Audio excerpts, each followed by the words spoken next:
이쪽은 하긴 갓 대학을 졸업한 학생이다. 그는 거창한 꿈 없이 그저 직장을 구하고 싶어 한다.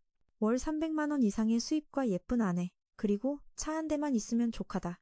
집은 부모님이 주신 게 있으니 인생 목표의 3분의 1은 이미 달성한 셈이다. 그는 졸업 후 지금까지 먹고 살 만한 직장을 구하지 못했다. 실망한 그는 익숙한 벤치로 돌아와 잠을 청했다. 그때까지 그의 인생은 평범했다. 잠에서 깨어났을 때 그는 눈앞에 있는 한 소녀를 보았다. 그녀는 그에게 무언가 물어보고 싶어 했다. 그녀가 종이에 적힌 장소를 묻자 그는 그곳이 자신의 집이라는 사실에 놀랐다. 물어보니 그녀는 하숙집을 찾고 있었고 공원에 그 혼자만 있어서 물어본 것이었다. 어쩌다 그녀가 도시 남쪽 외곽에서 도심까지 길을 잃을 수 있었는지 모를 일이었다. 이유는 그녀가 도로명을 아파트 이름으로 착각했기 때문이었다. 그는 어차피 그녀가 새 들어올 집의 주인이었기에 그녀를 데려다 주기로 했다. 차로 함께 가는 동안 그녀는 자신을 릴리라고 소개했고 그는 그녀가 왜 그렇게 사람을 쉽게 믿는지 이해할 수 없었다. 어쩌면 그가 사기꾼일지도 모르는데 말이다. 그녀가 무서워하기 시작하자 그는 농담이라고 말했다. 둘은 곧 하숙집으로 가는 길에 도착했다. 그는 이 동네가 치안은 꽤 좋지만 외진 곳이라 밤에는 외출을 삼가는 게 좋다고 했다. 하지만 릴리는 자신이 아주 강해서 아무것도 무섭지 않다고 했다. 그 증거로 확인이 그녀의 여행 가방을 끌어주려 했지만 엄청나게 무거웠고 릴리는 한 손으로 들고 갔다. 잠시 후 바람이 불자하기는 그녀의 머리 위로 짐승의 귀를 보았다. 헛것을 봤다고 생각한 그는 다시 쳐다봤지만 이상한 점은 없었다. 잠시 후 릴리가 갑자기 그를 벽으로 밀치며 먼저 가라고 했다. 하지만 그는 밤에 여자애를 혼자 두고 싶지 않아서 남았고 그녀에게 옆으로 밀쳐졌다. 그녀는 곧 늑대인간으로 변해 한 뱀파이어 소녀와 싸웠다. 싸움을 좋아하지 않던 그녀는 하긴 쪽으로 방향을 틀었다. 릴리가 달려와 벽돌 2개를 던져 뱀파이어를 쫓아냈다. 그 후 그녀는 마음을 바꿔 방을 빌리지 않겠다며 오늘 일은 비밀로 해달라고 부탁했다. 그녀가 떠나려 하자 그는 뒤쫓아가서 오늘 밤 길거리에서 자게 내버려둘 순 없다고 말했다. 어쨌든 그녀는 그의 생명의 은인이었으니까. 그래서 그는 그녀를 첫 번째 세입자로 들이기로 했다. 그는 그녀를 집으로 데려가 집안의 모든 방을 소개해주고 그녀의 방으로 안내했다. 그녀는 그가 한밤중에 찾아와 미국인들이 외계인에게 하듯 자신을 실험하지 않기를 바랐다.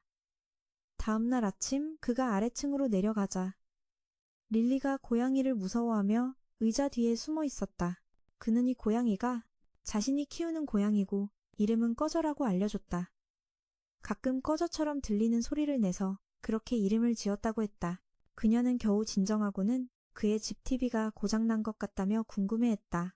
그는 리모컨이 작동하지 않자 몇 번 두드려 보았다. 그러고 나서 안테나를 확인하러 갔지만 집 주위가 얼어붙어 있었고 뱀파이어 소녀가 집으로 쳐들어왔다. 그녀는 하긴을 자기 쪽으로 끌어당기며 떠나라고 했다. 릴리가 그를 납치해서 비밀을 지키라고 협박하는 줄 알았던 것이다. 두 소녀는 집 안에서 싸우기 시작하며 가구를 전부 부쉈고 그는 그들을 말려야만 했다. 뱀파이어 소녀는 단지 하숙집을 구하러 왔다가 릴리를 만났을 뿐이라고 했다. 기본적으로 둘 다 방을 빌리고 싶었지만 서로를 싫어해서 상대방이 시비를 걸러온 줄 알았던 것이다. 뱀파이어 소녀가 배고파하기 시작하자 하기는 둘을 위해 음식을 만들어 주었다. 뱀파이어 소녀는 자신을 비안이라고 소개했다. 그녀는 사람 피가 아닌 오리 피만 마신다고 했다. 요즘 사람 피는 독이나 다름없기 때문이었다. 그녀는 귀족이라 피에 대한 갈증을 스스로 조절할 수 있어서 해를 끼치지 않을 거라고 했다. 그녀는 돈이 별로 남지 않아서 그처럼 저렴한 하숙집을 겨우 찾았다고 털어놓았다. 더는 무덤에서 자고 싶지 않았기 때문이다. 그는 받아들였지만 릴리가 반대했다. 두 소녀 모두 상대방과 함께 사는 것을 받아들이지 못하고 다시 싸우기 시작해 하긴의 책상을 부쉈다. 그는 릴리에게 이 난장판을 치우게 하고 비아는 방을 보러 올라가게 했다. 둘을 격리해야 한다고 생각했기 때문이다. 방에 올라간 비아는 짐이 아직 밖에 있다는 걸 깨닫고 가지러 달려갔다가 지갑을 잃어버린 것을 알게 되었다. 그녀는 울기 시작하며 무덤에 가서 살 준비를 했다. 하지만 그는 마음이 약해져 그녀를 머물게 했다. 돈은 나중에 생기면 갚으라고 했다. 비아는 집세 일부라도 갚기 위해 그들을 위해 요리하기로 했다. 릴리가 비안의 요리를 먹어보더니 실력이 있다고 인정했다. 그때 전화가 걸려와 그녀는 하긴에게 전화기를 갖다 주러 달려갔다. 그는 일자리를 제안받았다. 버스를 타고 꽤 황량한 곳으로 갔다. 사장이 전화해서 전봇대 아래로 가서 광고판에 손을 얹고 북쪽을, 아니 더 정확히는 하늘을 보라고 했다. 그가 올려다보자 저 위쪽에 거꾸로 떠있는 저택을 보고 충격을 받았다. 손을 떼라는 지시를 받았고 그러자 위로 끌려 올라갔다. 한 영혼이 그를 사장 사무실로 안내했다. 안으로 불려 들어간 그는 사장으로부터 이곳이 시공간 관리국이라는 말을 들었다. 그녀는 도하이며 그의 미래의 사수가 될 것이라고 했다. 그녀는 라면을 꺼내 먹었지만 하기는 왜 속아서 여기까지 오게 됐는지 알고 싶어 했다. 그녀는 이곳이 신들의 모임이라 그가 신에게 선택받았다고 볼 수 있다고 했다. 그의 업무는 그녀의 심사 보조가 될 것이고 기본적인 일은 다른 종족들이 종말을 일으키려는 걸 막는 것뿐이라고 했다. 그녀는 그가 이해하지 못할 몇 가지를 더 말해주었다. 하긴이 선택된 이유는 그가 방금 만난 두 소녀 덕분에 인간 외의 종족에 대한 인식을 갖게 되었기 때문이었다. 그녀는 첫 번째 임무를 주었는데 그것은 바로 그가 막 받아들인 두 소녀를 접대하는 것이었다. 그는 그녀들이 위험한 짓을 하지 않도록 감시해야 했다. 만약 수락하지 않으면 지난 이틀간의 기억이 지워지고 두 소녀는 끌려갈 것이라고 했다. 그는 책상으로 돌려보내졌고 도하는 그에게 그냥 하라고 했다. 나쁜 일도 아니고 월급도 제대로 줄 것이기 때문이었다. 그는 그저 집에 있는 두 소녀에게 잘 대해주기만 하면 되는 힘든 일도 아니었다. 아주 좋은 월급과 복지에 대한 이야기를 듣고 그는 계약서에 서명하기로 했다. 그가 계약서를 집으로 가져오자 비아는 의심스러워했다. 그녀는 오래 살았지만 시공간 관리국에 대해서는 들어본 적이 없었기 때문이다. 게다가 도아가 그에게 다른 종족을 돌보는 일을 맡겼다는 것은 그녀가 악마 사냥꾼이 아니라는 증거였다. 그가 악마 사냥꾼에 대해 묻자 비아는 그들이 반인반요로 전해지며 모두 오만하고 냉혈한 자들이라고 설명했다. 몇몇은 혼자 행동하는 것을 좋아한다고 했다. 그녀는 만약 그 사냥꾼들이 이곳에 찾아온다면 릴리를 데리고 떠날 것이라고 말했다. 그리고 하긴에게 자유를 돌려주겠다고 했다. 릴리는 무언가 먹을 것을 만들기로 했고 다른 두 사람도 배가 고파져서 같이 먹자고 했다. 그 후 하긴은 잠이 들었고 이상한 땅에 있는 꿈을 꾸었다. 하지만 이상하게도 꿈속이었지만 느낌은 현실 같았다. 그는 출구를 찾아 뛰다가 늑대무리에게 쫓겼다.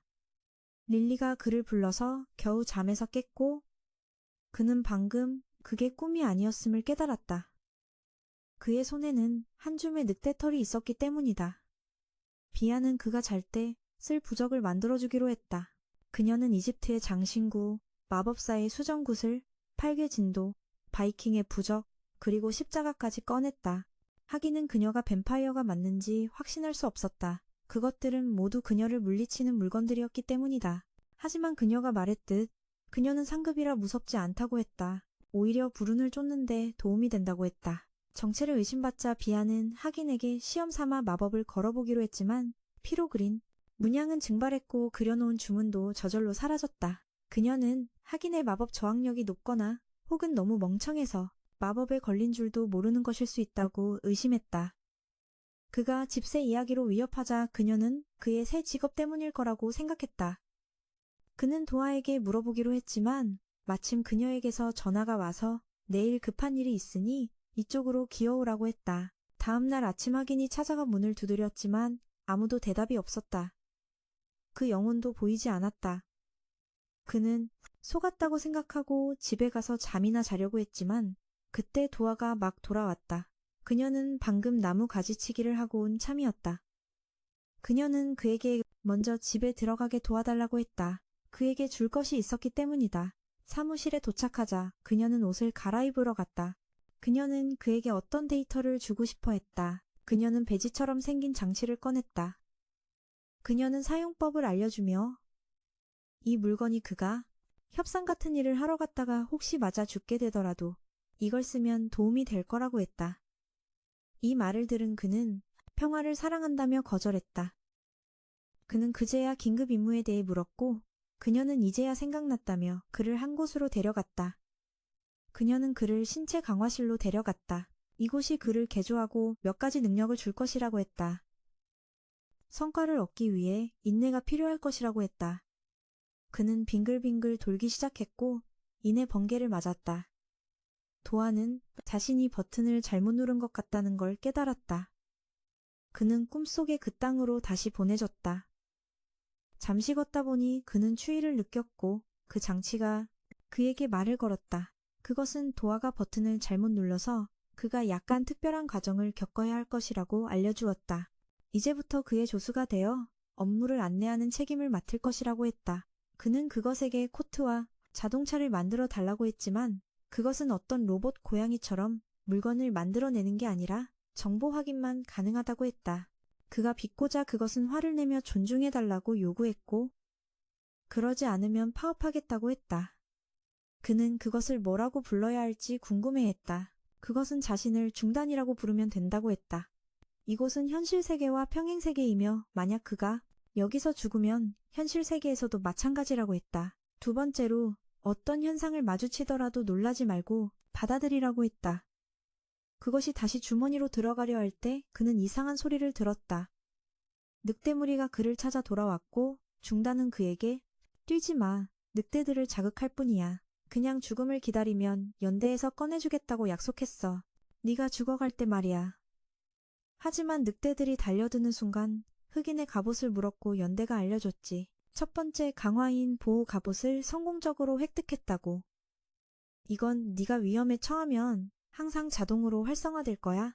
늑대들이 우두머리를 부르기 시작해서 먼저 도망쳤지만 도망치던 중 우두머리 늑대에게 잡히고 말았어. 하지만 녀석은 내 방패를 뚫지 못했지. 갑자기 말을 걸어오는데 네가 만만치 않다고 생각했는지 말투가 릴리와 꽤 비슷하게 들렸어. 그리고 이 평행 세계에도 인간이 있다는 걸 알게 됐지. 녀석은 네가 얌전히 먹이가 되길 원했어. 새끼들을 위해서 말이야. 하지만 넌 해결할 방법이 있다고 했고 녀석은 널 믿지 않으며 늑대를 너무 얕본다고 생각했지. 넌 사람이 사는 곳으로 데려다주면 이빨을 고쳐주겠다고 했어. 부족을 위해 사냥하려면 이빨이 필요했기에 녀석은 널 태워줬지. 가면서도 인간은 믿을 수 없고 뭐든지 다 먹어치운다며 여전히 불신하는 태도를 보였어. 독일 늑대도 인간에게 사냥당해 멸종되었다고 하더군. 녀석은 네가 사람이 살았던 집으로 데려다줬고 넌 다시 찾아오겠다고 약속했어. 넌 연대를 손전등으로 썼더니 자존심이 상했는지 그만뒀어. 하지만 네가 뭔가를 만져서 마지막으로 한 번만 더 해달라고 부탁했고 넌 어떤 종이 조각을 발견했어. 그러자 갑자기 방 전체가 흔들리기 시작했고 에너지 기둥이 하늘로 솟구치며 흑인을 어딘가로 이동시켰지. 그때 릴리는 강아지를 치료해주고 있었는데 실수로 어떤 아저씨와 부딪혔어. 그 아저씨는 꽤 강한 게 틀림없어. 그렇게 부딪혔는데도 멀쩡했으니까 집에 돌아오니 비안이 즐겁게 집 청소를 하고 있었지. 하지만 비안이 계집을 만들어 릴리에게. 거기서 살라고 해서 둘은 또다시 싸우기 시작했어. 흑인은 이제 막 침략에서 돌아왔는데 자기는 고생하고 왔는데 도냐는 거기 앉아 라면이나 먹고 있는 걸 봤지. 능력이 있으면서 왜 더 안 주냐고 묻자 그녀는 네게 필요한 모든 걸 줬다고 했어. 이제 네가 배우면서 잠금을 해제하기만 하면 된다는 거야. 그 후 네가 털뭉치를 꺼내자. 저쪽 세계에서 가져온 늑대털 말이야. 넌 쫓겨났고 그녀는 다음 임무는 유럽에 가서 손님을 맞이하는 거라고 알려줬어. 비행기표와 호텔은 이미 준비해뒀고 집에 있는 두 소녀도 데려가라고 했지. 어쩌면 도움이 될지도 모르니까. 그녀는 그 후 집으로 들어가 뒤실을 막기 위해 털을 태워버렸어. 흑인과 두 소녀는 그 후 손님을 만나러 영국으로 떠났지. 주소나 자세한 정보는 흑인도 몰랐어. 비아는 비행기가 이렇게 높이 날 수 있다는 사실에 압도당했지. 그녀도 예전에 높이 날아보려 했지만 너무 추워서 떨어졌다고 해. 낮게 날아도 누가 발견할까봐 걱정할 필요는 없었대. 비행 속도가 아주 빨랐거든. 흑인은 이 상사가 너무 인색해서 싼 표만 사줬다고 생각했어. 릴리도 예전에 비행기를 타본 적이 있다고 했지. 하지만 그때는 환풍구로 몰래 들어가서 기체 밖에 매달려가는 무임승차였어. 일행은 영국에 도착했고 비아는 이곳이 자기가 살던 영국 같지 않다고 했어. 이곳은 더 황량해 보였지. 비아는 영어를 꽤 잘하니 길을 물어봐야겠다고 생각했지만 누구에게 물어봐도 알아듣지 못했어. 비안의 발음이 수백 년 전 것이었거든. 비안은 릴리처럼 쓸모없어지고 싶지 않았지만 이 경우에는 릴리가 도움이 됐어. 그녀가 꽤 비슷한 냄새를 맡았거든. 편지에 있던 냄새와 말이야. 흑인이 가야 할 호텔에 음식이 있을 거라고 하자 릴리는 신나서 비안까지 끌고 갔어. 세 사람은 호텔에 도착했고 비안은 이곳이 정말 천국 같다고 생각했지. 릴리는 식탁에 얼굴을 밟고 먹었고 비안은 침대에 올라가 잠을 잤어. 하지만 둘이 계속 시끄럽게 굴어서 흑인이 한마디 해야 했고 그 후에야 일을 시작했지. 이 지도에 대해 연대에게 물어보니 시스템이 업데이트되지 않았다며 본부에 연락해야겠다고 했어. 그녀는 네가 조사할 실력이 안 된다고 타박했지만 시스템을 업데이트하지 않은 자기 잘못이라는 걸 깨달았지. 그녀는 곧바로 업데이트를 했고 모든 정보가 번역될 수 있게 됐어. 그리고 이제부터 도냐 험담을 하면 벼락을 맞을 거라고 경고했지. 시험해보고 싶으면 바로 시험하게 해줄 거라고. 그 후 일행은 다 같이 식사를 하러 갔는데 식사 예절이 너무 엉망이었어. 이제 와서 가르치기엔 너무 늦었지. 비아는 박쥐를 보내 순찰하게 했는데 이곳에 꽤 위험해 보이는 결계들이 있다는 걸 발견했어. 그녀는 흑인과 릴리를 방으로 불렀지만 바로 그때 남궁이라는 사람이 찾아왔어. 그도 흑인 일행과 같은 곳에 가려고 왔지만 일행이 온 이유를 궁금해했지. 흑인과 비안이 관광하러 왔다고 둘러대자 그는 그곳이 수백 년 동안 버려졌다고 알려줬어. 폐허가 된 성 외에는 볼 것도 없고 귀신이 나온다는 소문도 있다고 했지. 그날 밤 비안은 흑인에게 이곳에 귀신 사냥꾼이 있을지도 모른다고 말했어. 하지만 릴리는 느끼지 못했지. 아마 한 번도 마주친 적이 없어서일 거야. 아까 그 남궁이라는 청년도 귀신 사냥꾼일 가능성이 있었어. 그녀에겐 증명할 방법이 있었지만 그는 증명할 필요도 없다며 자신이 바로 귀신 사냥꾼이라고 인정했어. 하지만 그녀는 남궁이 사기꾼이라고 확신했어. 어떤 귀신 사냥꾼도 그렇게 자신의 정체를 드러내지 않으니까 그녀가 안으로 들어가려 하자 그가 순간 이동으로 나타나다 넘어졌고 흑인이 구해줬지 안에 들어가서 그는 자신이 그린 부적을 보여줬어. 증명하기 위해서 말이야. 정체를 밝힌 건 시대에 맞춰 자신을 알리기 위해서라고 했지. 남궁은 일행이 누구인지 궁금해했어. 귀신 사냥꾼을 아는 걸 보니 평범한 사람들은 아닐 테니까. 하지만 그는 굳이 캐묻지 않고 목숨을 구해준 보답으로 내일 목적지까지 데려다 주겠다고 약속했어. 남궁이 떠난 후에도 비아는 그를 완전히 믿지 못해서 일단 지켜보기로 했지. 다음 날 아침 네 사람은 함께 기차를 탔어. 비아는 릴리와 같이 가는 것에 대해 계속 불평했어. 어젯밤 릴리 때문에 잠을 설쳤다면서 둘은 또다시 말다툼을 했지. 흑인이 그 유령 사건에 대해 더 물어보던 그때 TV에서 자신이 유령을 봤다고 주장하는 사람의 인터뷰가 나왔어. 영국 정부도 이 문제로 골머리를 앓고 있어서 해결하는 사람에게 현상금을 걸었지. 돈 얘기를 듣자 비아는 눈을 빛내며 흑인에게 같이 해결하자고 졸랐어. 기차가 목적지에 거의 다다랐을 때 갑자기 세 사람이 들어왔지. 그들은 남궁의 여행 가방과 부딪혔는데 릴리가 꽤 무겁다며 들어줬어. 비아는 귀신 사냥꾼치고 짐이 너무 많다며 남궁을 더욱 불신했지. 저 세 사람은 아마 유령을 잡으러 온 사람들 같았고 현상금을 노리는 경쟁자였어. 기차에서 내리자 남궁이 유령 냄새가 난다며 먼저 달려갔지. 일행은 여관을 찾아갔는데 여관 주인은 바로 TV 인터뷰에 나왔던 그 무서운 아저씨였어. 아저씨는 방이 다 찼지만 어떻게든 마련해보겠다고 했지. 밖에서 자지 않도록 말이야. 잠시 후 아저씨는 일행을 위해 방 2개를 준비해줬어. 두 소녀가 같이 쓰고 두 청년이 같이 쓰게 됐지. 릴리는 잠들자마자 비안의 목을 물었는데 누가 뱀파이어인지 모르겠더군. 아저씨는 그들이 유령 사건을 조사하러 온 걸 눈치챘고 남궁은 자신이 귀신 사냥꾼이라고 자랑했어. 아저씨가 근처에서 이란이 정보를 얻을 수 있으면 좋을 테니까 비안이 릴리를 방에 데려다 주다가 우연히 박쥐가 돌아오는 걸 봤어. 한편 아저씨는 저 성이 오랫동안 버려졌다고 말했지. 그곳은 꽤 음산하고 예전에는 성 전체가 전쟁터였다고 해. 많은 병사들이 지하에 갇혀 서서히 유령으로 변했고 지금은 복수할 상대를 찾고 있지. 성의 주인은 엄청난 재산을 가졌다고 알려졌는데 다른 사람이 훔쳐가지 못하도록 많은 함정과 비밀의 방을 만들었대. 그 영주에게는 아들이 셋 있었는데 영주가 죽자 새 아들이 왕위를 차지하기 위해 반란을 일으켰어. 결과적으로 셋 다 죽고 말았지. 이야기를 전해 들은 비아는 자기 박쥐가 성에서 유령을 감지했다고 알려줬어. 하지만 그녀가 찾은 유령은 지하에 갇힌 유령이었고 사람들이 본 유령은 지상에 있었지. 게다가 의문의 손님 사건까지 있어서 풀어야 할 수수께끼가 너무 많았어. 방으로 돌아온 흑인은 남궁이 어떤 소녀의 사진을 들고 있는 걸 봤어. 자기 여동생이라고 하더군. 그는 가죽 주머니를 꺼내 잠을 잤는데 이게 꽤 다용도였어. 모기와 마법을 모두 막아줬지. 네가 손을 넣어보고 모기가 있다고 말했어. 넌 왜 남궁이 여동생과 이 일을 같이 하지 않는지 궁금해했지. 그는 동생을 지키기 위해 이 일을 하는 것이고 위험한 일이라 동생을 끌어들일 수 없다고 했어. 그날 밤 아저씨와 기차에서 만난 세 사람은 먼저 성으로 갔어. 남궁은 밤중에 깨어나 재빨리 뒤를 쫓았지. 잠시 후 비안이 달려와 흑인을 깨웠어. 남궁과 다른 사람들이 사라졌다고 둘은 릴리를 깨우러 갔지. 그녀는 방을 엉망으로 만들고 릴리를 벽에 던져서 깨웠고 그 후 일행은 출발했어. 그 사이 남궁은 아저씨의 차에 뛰어올랐다가 차 안에 있던 뱀 때문에 비명을 질렀어. 하지만 아래에선 그걸 유령소리라고 생각했지. 흑인 일행도 그때 뒤를 쫓고 있었는데 흑인은 릴리가 자면서 달리는 걸 보고 시력 강화가 개방된 것 같다고 생각했어. 릴리는 잠결에 산에 부딪혔고 두 사람이 가보니 그 충격으로 잠에서 완전히 깼지. 우연히도 그녀는 성으로 가는 지름길을 찾아냈고 일행은 서둘러 안으로 들어갔어. 안에서는 꽤 고약한 냄새가 났고 불쾌한 것들이 많았지.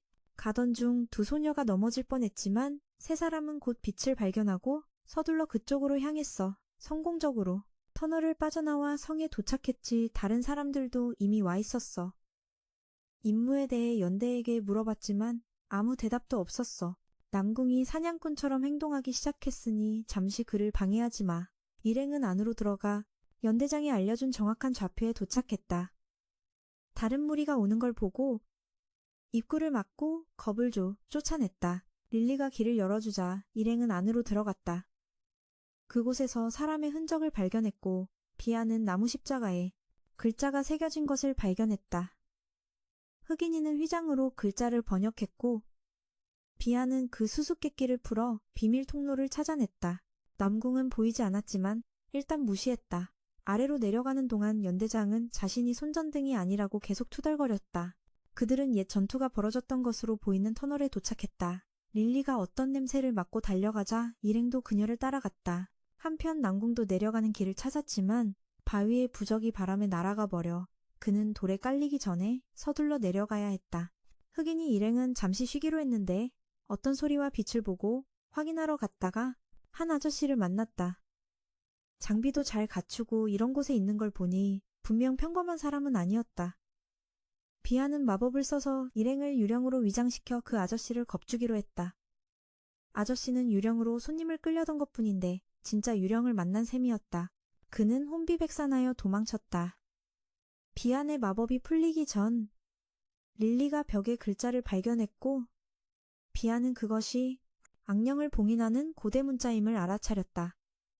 그것을 만지자마자 화살이 발사됐고 흑인이는 갑옷으로 두 여자를 보호해야 했다. 앞에는 문이 있었고 릴리가 문을 부숴 세 사람은 무사히 탈출했다. 그러나 곧바로 큰 바위가 굴러내려와 세 사람은 벽에 바싹 붙어 피했다. 하지만 릴리는 개의 본능이 깨어나 바위를 쫓아갔고 흑인이와 비안은 그녀를 뒤쫓아야 했다. 릴리가 실수로 함정에 빠져버렸고 비안이 또 그녀를 구해야 했다. 그 시각 남궁은 아까 그 고대 문자가 있던 곳에 도착했지만 글자를 읽을 수 없어서 이것저것 만져보다가 또 다른 함정을 작동시키고 말았다. 한편 두 여자가 천천히 착지하고 있을 때 갑자기 흑인이도 아래로 떨어졌다. 착지하자마자 두 여자는 금과 음식을 보고 달려갔지만 흑인이가 그들을 막아세웠다. 눈앞에는 구덩이뿐이었기 때문이다.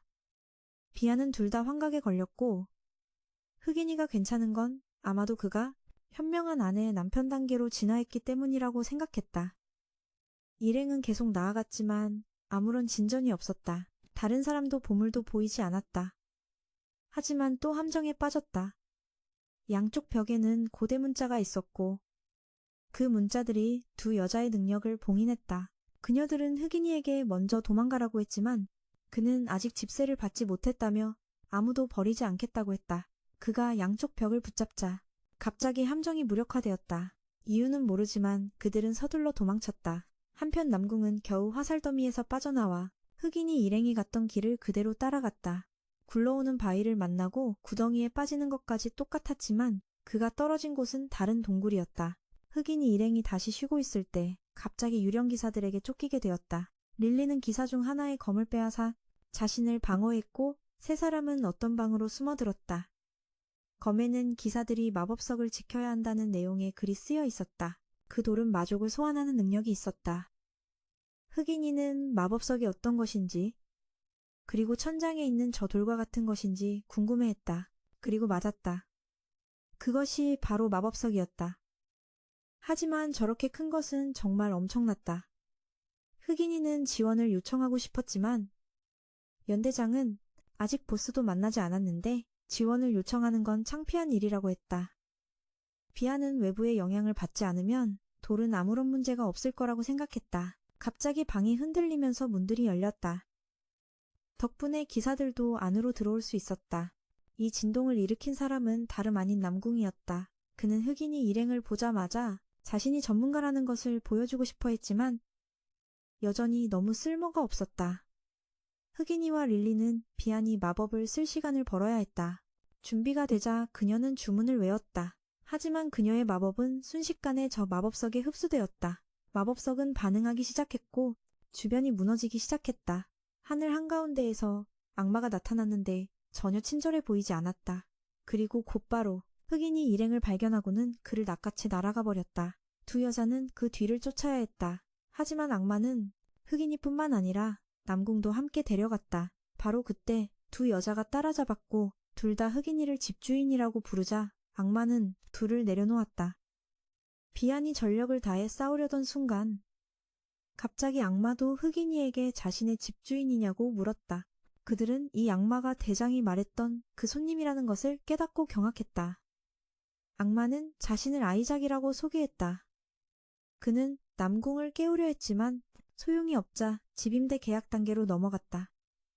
릴리는 금세 아이작과 친해졌고 이제 그들은 한 가족이 되었다. 아이작은 다른 사람들이 오지 못하도록 운석을 소환해 낡은 성을 파괴했다. 그 후 마을 사람들이 몰려오자 아이작은 또 운석을 소환해 인사하려고 했지만 흑인이는 그에게 인간 형태로 변하라고 했다.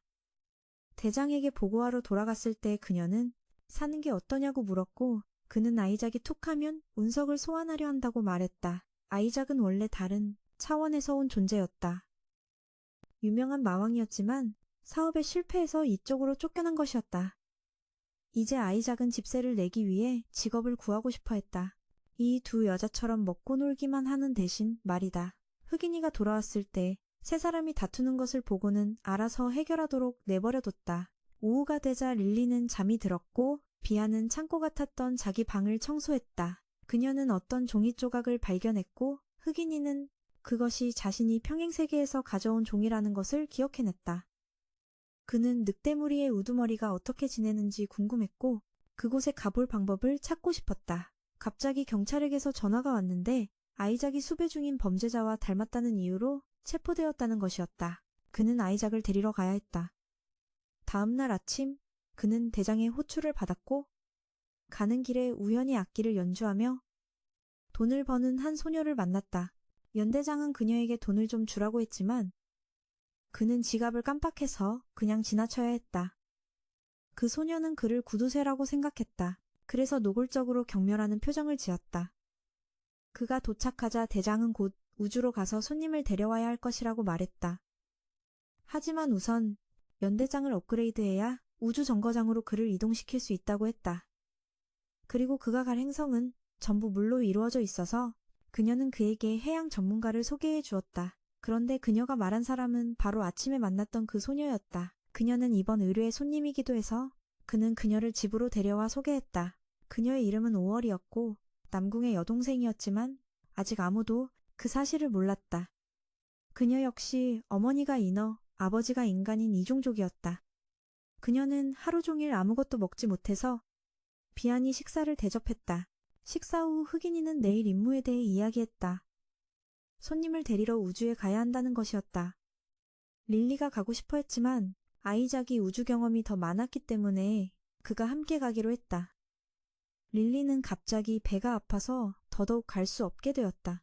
그날 밤 흑인이가 중간에 깨는 바람에 5월도 잠에서 깼다. 그녀는 이곳이 온통 이종족들 뿐이라 대체 어떤 곳인지 이해하지 못했다. 그는 그녀에게 이곳을 시공간 관리국 직원들의 숙소 정도로 생각하라고 했다. 다음날 아침 연대장은 세 사람에게 집 앞에 서라고 했고 그들을 우주 정거장으로 이동시켰다. 도착하자 한 여성 직원이 그들을 안내했다. 흑인이와 5월이 계속해서 질문을 해대자 여직원은 약간 짜증이 났다. 마치 자신을 비난하는 것처럼 들리는 당연한 질문들이었기 때문이다. 그 후 세 사람은 그들이 사용할 우주선으로 안내받았다. 우주선에는 흑인이가 상상했던 것과 같은 외계인들이 있었다. 탑승하자 연대장은 이 배가 화물선이며 중간에 열기구로 갈아타고 착륙해야 한다고 알려주었다. 돌아올 때는 대장이 다른 배를 준비해뒀다고 했다. 선장이 연락해서 그들의 일정은 하루가 걸릴 것이며 서비스는 매우 안전하니 안심하라고 전했다. 집에 남은 두 여자는 따라가지 못해 꽤 지루해했다. 비아는 릴리의 불평을 멈추게 하려고 맛있는 요리를 몇 가지 해주겠다고 약속했다. 한편 우주선에서는 흑인이 일행이 시간을 때우기 위해 카드게임을 하고 있었다. 갑자기 진동이 느껴졌고 선장은 그의 라이벌이 경주를 걸어왔다고 말했다. 그는 도전을 거절한 적이 없었다. 연대장은 그들에게 서둘러 열기구로 가라고 했다. 이 기회를 놓치면 1000년 동안 우주를 떠돌게 될 것이기 때문이었다. 일행은 서둘러 탈출선으로 달려가 연대장이 조종할 수 있도록 해킹하게 했지만 앞문이 열리지 않았다. 그래서 아이작이 직접 밖으로 나가 문을 열기로 했다. 그는 거인으로 변해 문을 밀어 열고 배에 매달려 함께 떠났다. 대기권을 뚫고 들어가야 했기 때문에 행성 안으로 진입하자 모든 기계가 동시에 고장 나버렸다. 결국 배는 자유낙하했다. 그가 물속으로 가라앉기 시작했을 때 눈앞에 인어가 보였다. 그가 정신을 차렸을 때 자신은 다시 평행세계에 와 있었다. 그는 늑대무리가 갈색 늑대 몇 마리에게 밀리는 것을 보고 도와주었다. 우두머리는 그가 자신을 동정한다고 생각했지만 그는 다음번에 꼭 이빨을 고쳐줄 사람을 데려오겠다고 약속했다. 그가 종이 조각에 대해 묻자 늑대는 그것이 요괴를 봉인하는 데 쓰이는 고대 문자라고 알려주었다. 어릴 때 누군가에게 배웠다고 했다. 하지만 더 물어보기도 전에 흑인이는 현실 세계로 돌아왔다. 그가 깨어났을 때 연대장이 그가 정신을 잃은 동안 세계의 지도를 완성했다는 것을 알게 되었다. 지도에는 2개의 지점이 표시되어 있었는데 하나는 그들의 배가 추락한 곳이었고 다른 하나는 그들이 찾아야 할 손님이 있는 곳일 터였다. 세 사람은 연대장의 의견은 듣지도 않고 자기들끼리 이동 계획을 세웠고 연대장은 매우 화가 났다.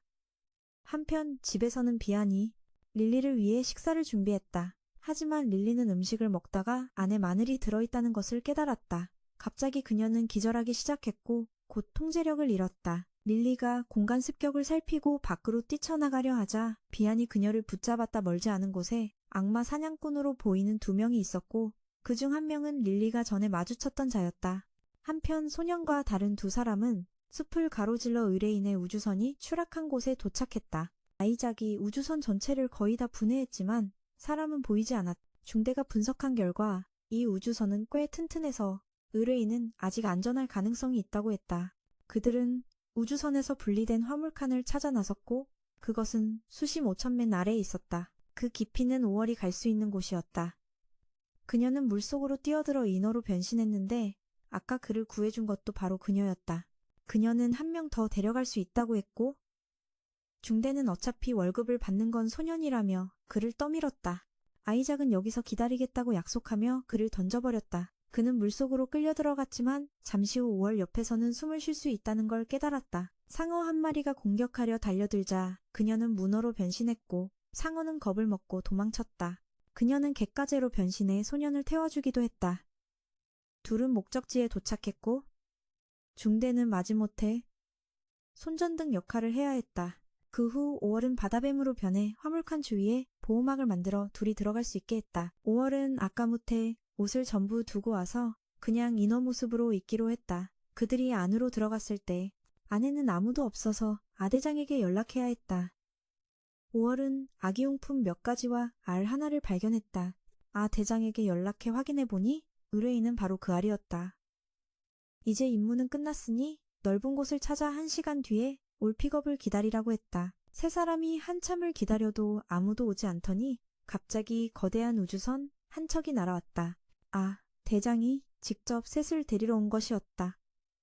소년이 감격하자 그녀는 이 우주선이 그의 것이 될 거라고 알려주었다. 소년이 알에 대해 묻자 그녀는 그가 건드리지만 않으면 평범하게 부화할 것이며 멸망한 행성의 마지막 개체라고 설명했다. 소년은 아직 믿기지 않았지만 그녀가 그를 선장이라고 부르자 우주선의 이름을 붙여주기로 결심했다.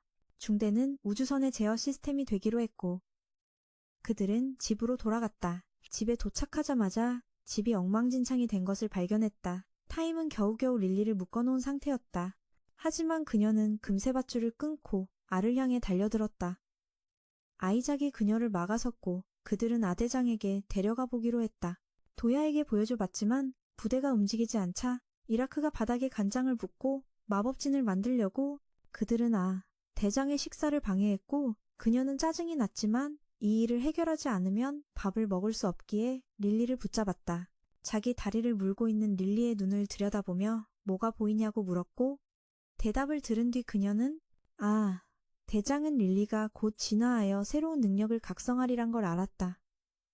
그 과정에서 약간의 퇴행이 일어나 의식을 잃게 된 것이었다. 릴리가 갑자기 진화하게 된 원인은 아이작과 싸울 뻔했던 일 때문인 듯했다.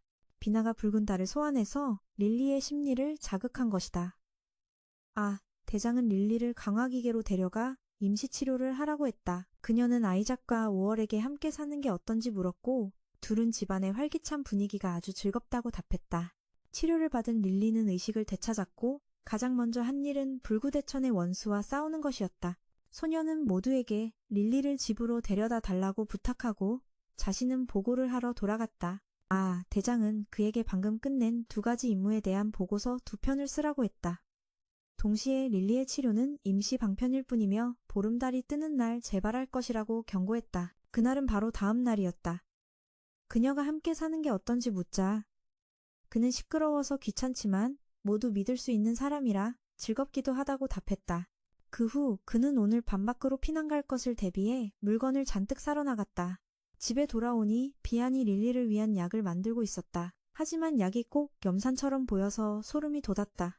그날 밤 그는 릴리가 피해를 줄 경우를 대비해 민가에 영향이 없도록 다 같이 캠핑을 가자고 제안했다. 비안이 그녀가 만든 약을 꺼내자 소녀는 걱정해야 할지 안심해야 할지 알 수 없었다. 저녁 내내 놀고 모두 지쳐 잠이 들었는데 한밤중에 릴리의 울음소리를 듣고 모두 잠에서 깼다. 그녀에게 반응이 오기 시작한 것이다. 그래서 아이작이 보호 결계를 쳤다. 흙먼지가 가라앉아 그들은 릴리가 거대한 허스키로 변한 것을 보았다. 그녀는 공격적인 모습 없이 얌전히 누워 소년과 놀았다. 비안이 재빨리 약을 던져넣자 갑자기 릴리가 울부짖더니 도시로 달려갔다. 일행은 그녀를 막으러 뒤쫓아갔다. 아이작이 붙잡으려고 뛰어들었지만 릴리에게 옆으로 쳐내졌다. 비안이 감옥을 만들어 가두고 소년에게 달래보라고 했지만 그도 속수무책이었다. 결국 5월이 인어의 노래로 릴리를 잠재울 수밖에 없었다. 그녀는 원래 모습으로 돌아왔다. 그들은 릴리를 집으로 데려갔지만 다음날 아침 2명의 악마 사냥꾼이 집에 잠입해 소년을 기절시켰다. 그 후 잠에서 깬 릴리는 집이 아닌 것을 깨닫고 바로 도망쳤다. 그녀는 결계에 부딪혔고 2 남자가 나타났다. 그들은 자신들이 그녀의 동맹이라고 말했다. 그녀가 함께 지내던 사람들이 나쁜 놈들이라고 했다. 그녀는 믿지 않고 돌아가려 했지만 저지당하고 다시 기절했다. 미안해 박쥐가 소식을 전하러 돌아가려다 2 남자에게 발각되어 저주에 걸렸다. 한편 집에 있던 3사람은 릴리가 어디 갔는지 궁금해하고 있었다. 소녀는 누군가에게 기절당했던 것을 기억해내고 릴리가 납치된 것을 알았다. 갑자기 비안의 박쥐가 돌아왔다. 하지만 저주에 걸려 그녀는 박쥐의 기억을 볼 수 없었다. 그들은 중대에게 스캔을 해보라고 했다. 스캔 결과 석탄, 석회, 석철유리가 나왔다. 아이작은 이것들이 공업용철을 만드는 재료라며 근처 공업단지를 둘로 나뉘어 찾아보기로 했다. 한편 두 남자는 덫을 설치하고 비안이 오면 돌아가지 못할 것이라고 확신했다. 그녀와 소녀는 그때 공업단지로 향하고 있었다. 비안이 박쥐들을 먼저 보냈는데 갑자기 한 마리에게 문제가 생겨 둘은 확인하러 갔다. 그들은 검은 안개를 발견했고 릴리가 갇힌 곳이 틀림없다고 생각했다. 아이작 쪽은 다른 공업단지에 도착했는데 그가 실수로 문을 부숴버려 그곳의 인부들이 불쾌해하는 듯했다. 5월은 그에게 같이 들어가서 사과하자고 했다. 한편 다른 쪽에서는 비안이 소녀는 들어갈 수 있을 거라고 생각했다. 무너진 성에서 그가 고대 문자를 거의 무력화시켰기 때문이다. 그가 석탄 조각을 집어들자 바로 사라져버렸다. 그래서 그는 위험을 무릅쓰고 시도해보기로 했다. 막 날아오르자 금발 남자가 둘을 발견하고 싸우기 위해 늑대인간으로 변신했다. 그는 자신이 릴리의 동족이라고 주장했다. 게임에 정신이 팔려 그는 릴리가 납치된 사실을 잊어버린 듯했다.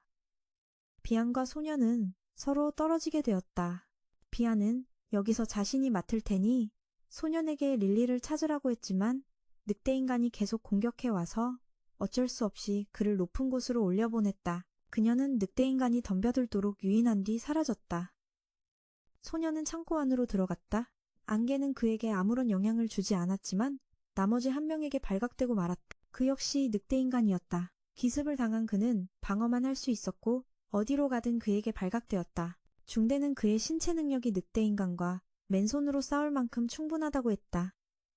그는 한 번에 지붕까지 뛰어올라 물을 뿌려 잠시 그의 후각을 무력화시켰다. 그는 싸움을 피하고 싶어서 릴리를 찾아 나섰다. 그가 그녀를 깨워 돌아가려 했지만 그녀는 배가 고프다고 했다. 길을 가던 중 두른검은 옷에 늑대인간에게 가로막혔다. 하지만 금발 늑대인간이 비안에게 던져져 이곳으로 날아오자 그는 후배의 상태를 살피러 돌아갔다. 그는 말로 릴리를 설득하려 했지만 모두가 앉아서 협상하기로 했다. 두 늑대인간은 릴리와 비안이 평화롭게 지낸다는 것을 알게 되었다. 그들이 이곳에 온 이유는 인어족이 알려준 예언의 날 때문이었다. 그들이 종족의 힘을 얻게 되는 날, 그들은 그것이 바로 어젯밤 보름달이 뜬 날이었음을 깨달았다. 바로 그때 진짜 악마 사냥꾼 길드에게 포위당했다. 사냥꾼들은 이곳에 있는 모두가 괴물인 것을 보고 이곳이 그들의 소굴이라며 소탕해야 한다고 주장했다.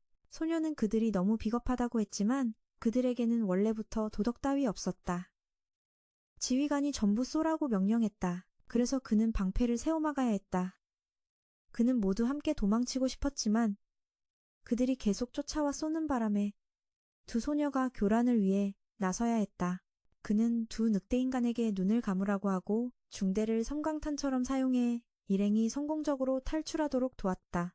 그들이 뒤쫓아오자 일행은 다시 흩어졌다. 두 소녀는 몇 명을 처리하러 가고 두 늑대인간은 소년을 안전한 곳으로 데려갔다. 하지만 지휘관과 다른 한 명이 세 사람을 가로막았다. 소년 역시 한 여성 사냥꾼의 주의를 끌게 되었다.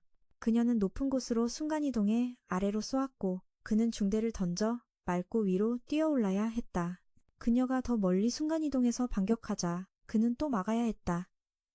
그가 그녀에게 달려들자 그녀는 아래로 뛰어내렸고 그도 따라 뛰어내렸다. 그리고 단 한 방에 그녀를 제압했다. 그가 다른 사람들에게 돌아갔을 때 검은 늑대인간은 후배를 대신해 공격을 막다가 부상을 입었다. 금발 늑대인간이 분노하여 달려들었지만 지휘관의 칼에 찔려 파리돌로 변했다. 지휘관이 그의 목숨을 끊으려 했지만 검은 늑대인간에게 목숨을 대가로 목적을 말할 기회를 주었다. 그때 소년이 달려왔고 릴리도 바로 뒤따라왔다. 이 상황에서 벗어나기 위해 그녀는 새로 각성한 힘을 써서 서로 다른 원소 능력을 가진 두 개의 클로를 만들어냈습니다. 그녀가 화염과 얼음의 회오리를 날리자 사냥꾼들은 부적으로 막을 수밖에 없었고 회오리가 사라졌을 때 흑인 일행은 무사히 도망쳤습니다. 그들은 숲으로 숨었고 검은 늑대는 자신들의 종족 부흥 때문에 사냥꾼들에게 발각되었다고 생각했습니다. 종족이 부흥하면 사냥꾼들에게 큰일이 생길 것이기 때문입니다. 그때 아이작과 5월이 흑인을 찾아와 자신들도 동료라고 밝혔습니다. 중단이도 날아와서 자기를 던져버린 흑인을 나무랐습니다. 부상자가 있는 걸 본 5월은 수술로 치료해주기로 했습니다. 이제 설명할 시간이었습니다. 검은 늑대는 자신이 모두를 끌어들였다는 걸 알고 예언에 대해 털어놓을 수밖에 없었습니다. 이 예언은 인어족이 한 것으로 재회의 날에 대해 말하고 있었습니다. 그날이 오면 모든 종족이 원시의 힘을 되찾고 힘을 합쳐 악마 사냥꾼에게 맞서 싸울 것이라고 했습니다.